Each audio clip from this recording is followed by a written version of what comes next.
Hello, and welcome to the second day of 12th grade English.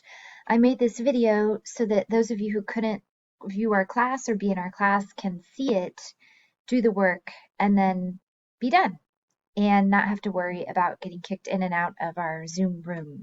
So let's go. Today is What Do You Say? I'm going to need a little bit more feedback from people about how everything is going. So in your day 2 of your journal, your big Google Doc, which will be Wednesday, it's your place to just explain how this whole experience has been for you. And then if you have any ideas for how to make it better, that will be a big help for all of us, I think. So that's the theme of today, but we're going to get inside of it and figure out what other things we need to know. First, I want you to find that Google Doc that we started yesterday. If you didn't start it, no big deal. You'll find it in the 12th grade section for my course. So it's going to be listed as an assignment. You might also have it from yesterday, in which case you can just open up that Google Doc and keep typing. The beauty of Google Docs is you don't have to submit it to me and you don't have to tell me that it's done. I'll just see that it's done. So that's nice. In Wednesday, I want you to type this done. I have something to say about. Right. Don't do anything yet. We're going to watch a video first. So this is a fun little clip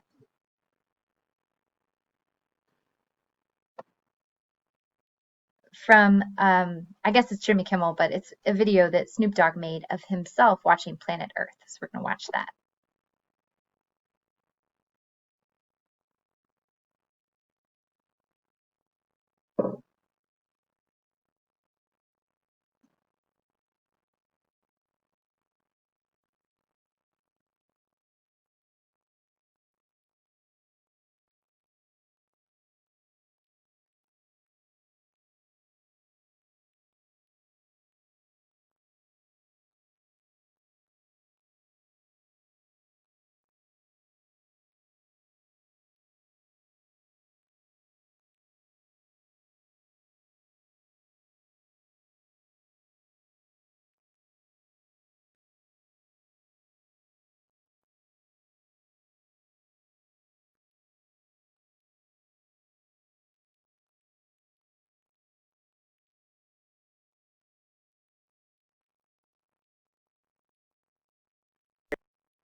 Okay, so I love that because Snoop Dogg is offering this really rich commentary on a really interesting scene in nature. The original text is simply a very intense, like classical music track playing alongside of that. And so it's replacing this maybe drama building music with drama building narration. And he doesn't exactly have tons to say about the biology of these creatures, nor does the original narrator, David Attenborough.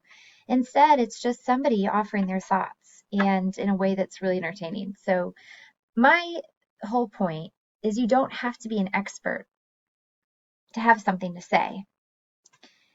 And in fact, in many ways, it's better when you aren't an expert yet because you have this fresh perspective to offer. The deeper you get into a content, the more you have to say about it, the more interesting perhaps you can be with the facts that you know. And I don't want to discount that. That's really important. But when you have an opinion and it's not necessarily well researched, it's still okay to begin there and to move from that space into research and figure out what you want to know. And that will be the theme of our entire course. We're going to be using a lot of different texts and resources to jar your opinion, figure out what do you think about this, and then task you to begin exploring, all right, so what happened? In that, I want you to open up those big Google Docs if you haven't already and answer this question or respond to this stem. Write the words, I have something to say about, and now under Wednesday's class, finish the sentence. What do you have something to say about? What is something you have a strong opinion about? It doesn't have to be something specific in subject matter. It could just be a pet peeve you have when somebody does something that bothers you in this way. It could be a really deep felt issue, something that you're really passionate about. Or it could just be something you consider yourself to be more informed about. What do you have something to say about? I have something to say about content-based education. I think we should be teaching very specific pieces of content and asking for opinions instead of making everything completely driven by you. I should give you something too. And I pledge to do that, give you a little bit or even a lot of something that I think is worth your time. And then I'd like to see what you say.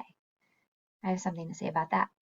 I have something to say about what I think phones and technology is doing to our time. I have opinions about what happens when I feel like we're all on these devices too much. I have something to say about what I'm going to call nature deficit disorder. I think really is great to get outside. It does things for the soul, for anxiety, for health that you just can't get done anywhere else. So those are some things I have something to say about. What about you?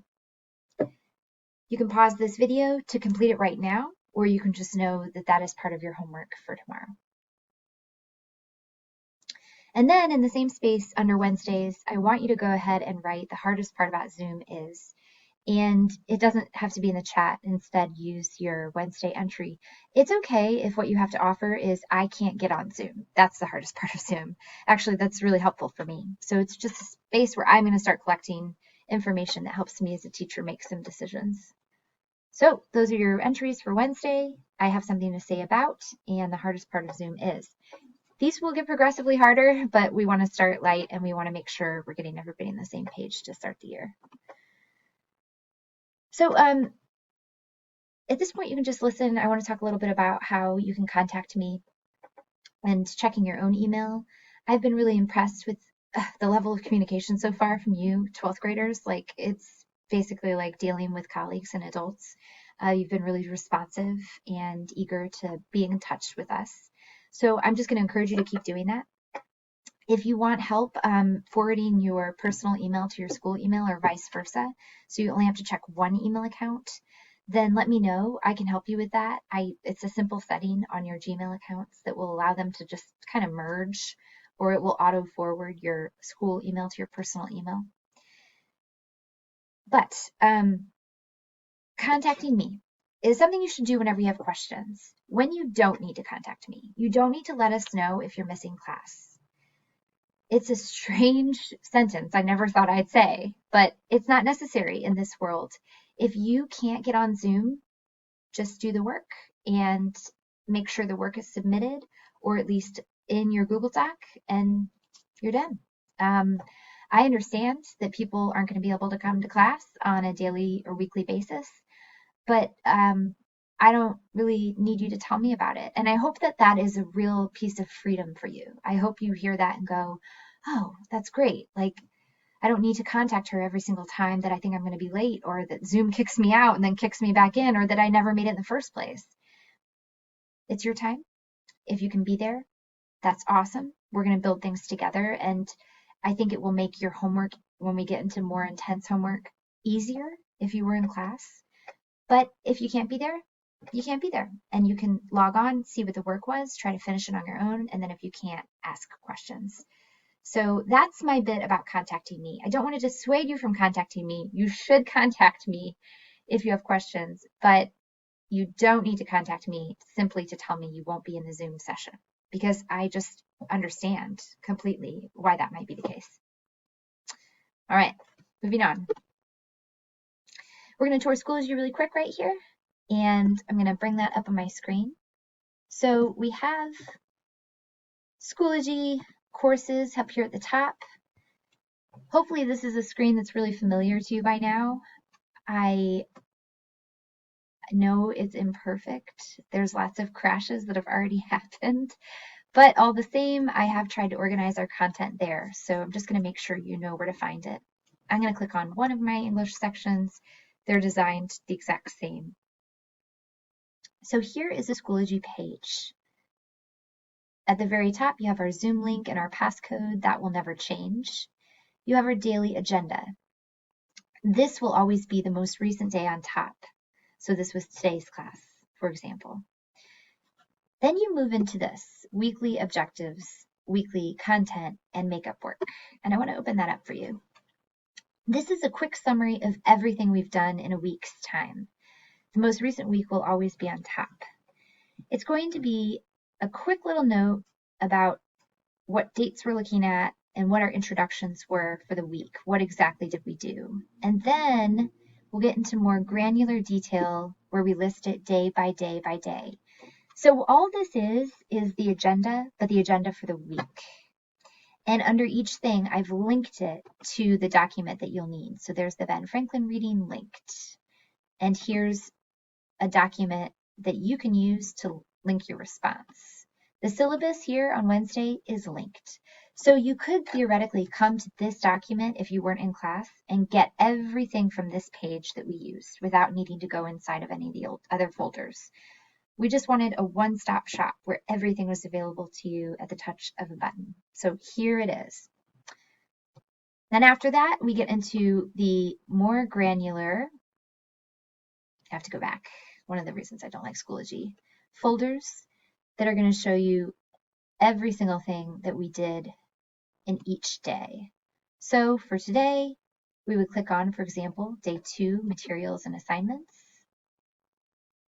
And in that day, you'll find the slideshow that I used for the class, along with whatever that homework was for the day. So here, if I open it up, you can scroll till you get to the part that we did in class.